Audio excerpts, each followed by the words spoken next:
জান্নাতে যাওয়ার জন্য দুটি কাজ করতে হয়। এই দুটি কাজ না করলে কোন নবীর বাবাও জান্নাত পাবে না। ইব্রাহিম আলাইহিস সালামের বাবা আজর কি জান্নাত পেয়েছে? না। আল্লাহর জান্নাতে যাওয়ার জন্য আল্লাহ তাআলা কোরআন মাজিদের বিভিন্ন আয়াতে দুটি শর্ত বলেছেন। সূরাতুল কাফের 107, সূরাতুল বুরুজের 11 নম্বর আয়াতে একই কথা বলেছে, ইন্নাল্লাযীনা আমানু ওয়া আমিলুস সালিহাতি লাহুম জান্নাতুন তাজরি মিন তাহতিহাল আনহার যালিকাল ফাওজুল কাবীর। একই কথা আল্লাহ কোরআনে 1 ডজনের বেশি জায়গায় বলেছে। তিনি দুটি শর্ত পালন করলে জান্নাত দেবেন। এবার আপনাদের কাছে আমার একটু জানতে চাওয়া প্রশ্ন, উত্তর জানলে জবাব দেবেন। আল্লাহ কি জান্নাত যেটা আমাদের দিতে চান এটা বানাবেন না বানিয়ে ফেলেছেন? উত্তর সঠিক। যে জান্নাতে আল্লাহ আমাদেরকে দেবেন সেটা তিনি বানাবেন না, অলরেডি এটা তিনি প্রস্তুত করে ফেলছেন। আল্লাহর জান্নাত প্রস্তুত আছে। নবীজি সাল্লাল্লাহু আলাইহি সাল্লাম নিজে জান্নাতে মেরাজের রাতে প্রবেশ করেছেন। রাসূল জান্নাত অলরেডি দেখে আসছে, জান্নাত রেডি। قال رسول الله صلى الله عليه وسلم دخلت الجنة وسمعت فيها القرآن دخلت الجنة رأيت فيها رجلا يتقلب دخلت الجنة رأيت أكثر أهلها الفقراء دخلت الجنة فرأيت هكذا هكذا هكذا। নবী কত রকম বলছে, আমি জান্নাতে ঢুকে এটা এটা এটা এটা দেখেছি। তো জান্নাতে ঢুকে রাসূল যেহেতু এসব দেখেছেন, তাহলে জান্নাতকে আল্লাহ বানাবে না বানিয়ে ফেলেছেন? জান্নাত প্রস্তুত। এবার আপনাদের কাছে প্রশ্ন, জান্নাত যদি প্রস্তুত থাকে, আমরা যারা জান্নাতে যেতে চাই আমাদের প্রস্তুতি নেওয়া দরকার আছে না না? চলুন একটু প্রস্তুতি নেই। আজকের আলোচনা সেটাই। কার মৃত্যু কখন আসে বলা তো যায় না, বলা যায়? 1 সেকেন্ডেরও ভরসা নাই, নিঃশ্বাসের কোনো বিশ্বাস নাই। দুনিয়ার বাড়িঘর বানানোর জন্য কত প্রস্তুতি তো নিলাম, কত টাকাই তো জমাইয়া তারপরে খরচ করে বিশাল বিল্ডিং বানালাম, কিন্তু সেটা কি আমাদের শেষ ঠিকানা? 1 সেকেন্ডের নেই ভরসা। মরণ ঘাড়ের পরে বিপুল সম্পদ করছো জড়ো বুক বিলাসের তরে। বুলবুল পাখির নেই এসেছিনু হেতাও, বেঁধেছিনু বাসা বড়ই মমতায়। সময় হলে শেষ ছেড়ে পরিবেশ, যেতে হবে সেথায় নিয়তি যেথায়, হয়তো বাসতলায় না হয় গাছতলায়।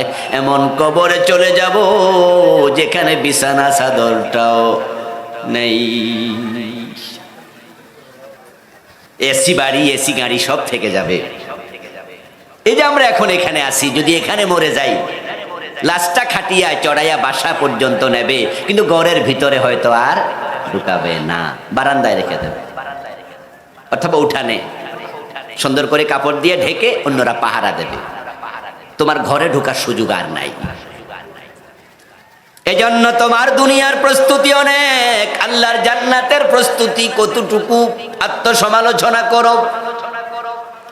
জীর্ণ শীর্ণ সরাইখানাম, রাত্রি দিবা দুটি দাস, এরই মাঝে দুনিয়াদারি চলছে বড় চমৎকার। রাজার পরে আসছেন রাজা, সজ্জা কত বাদ্য ধুম, তুচ্ছ এসব কয়দিনই বা চোখ বুজিলে সব নিঝুম।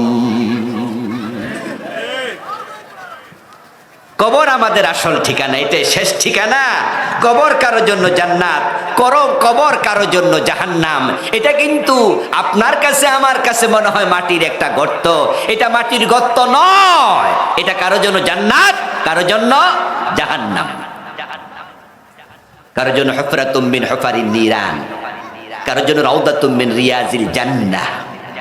আজকের মাহফিলটাও কবরস্থান উন্নয়ন প্রকল্প, ওই প্রকল্পকে সামনে নিয়ে তারা মাহফিলের আয়োজন করেছে।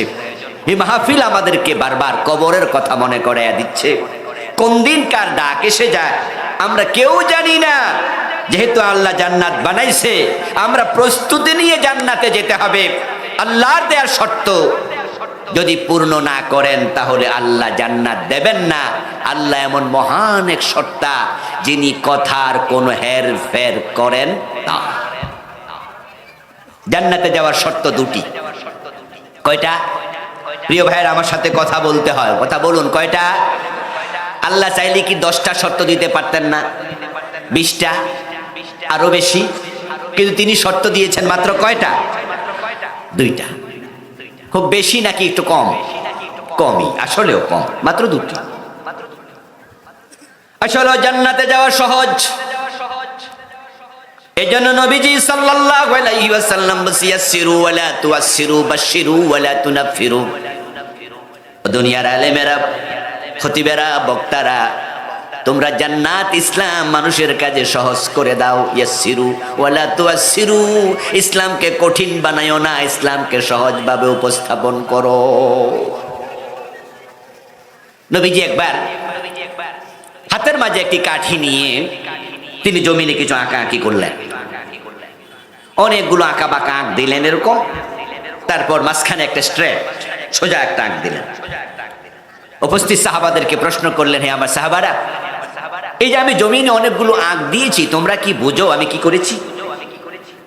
তারা বললেন, ইয়া রাসূলুল্লাহ, বুঝতে তো পারলাম না, আপনি কি আঁকলেন?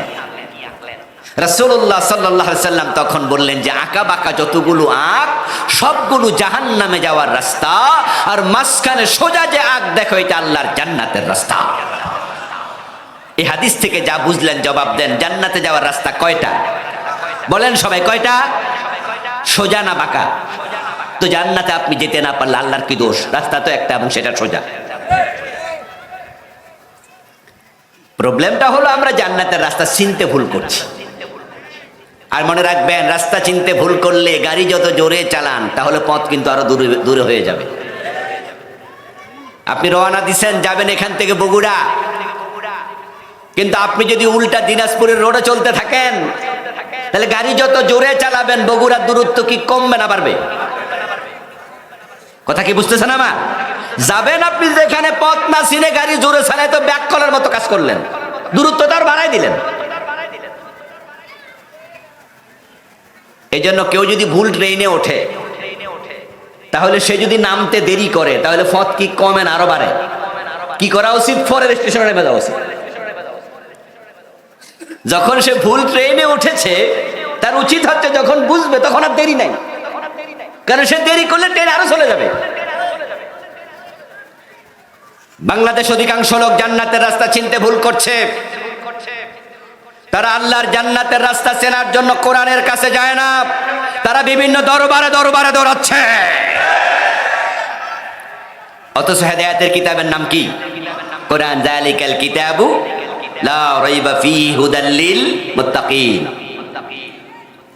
সূরা ফাতিহাতে আল্লাহ তাআলা আমাদের শিখিয়েছেন হেদায়েতের জন্য দোয়া করো, ইহদিনাস সিরাতাল মুস্তাকিম বলো। আমরা প্রতিদিন নামাজের মাঝে দাঁড়ায় আল্লাহকে বলি, আল্লাহ আমার সত্যের পথ দেখাও, হেদায়েত দাও। এখন হেদায়েতটা কোথায় পাওয়া যায় আমরা জানি না। প্রথম সূরা ফাতিহা, ওখানে আল্লাহ শিখাইলেন হেদায়েতের জন্য দোয়া করো। এখন দ্বিতীয় সূরার নাম বাকারা, ওই বাকারা সূরা শুরুতে বলে যালিকাল কিতাবু, এটা এমন একটা কিতাব লা রাইবা ফি, এর মাঝে কোনো সন্দেহ নাই, হুদাল লিল মুত্তাকিন, তোমরা যারা মুত্তাকি হতে চাও আমি তাদের জন্য এই কিতাবের মাঝে হেদায়েত রেখেছি।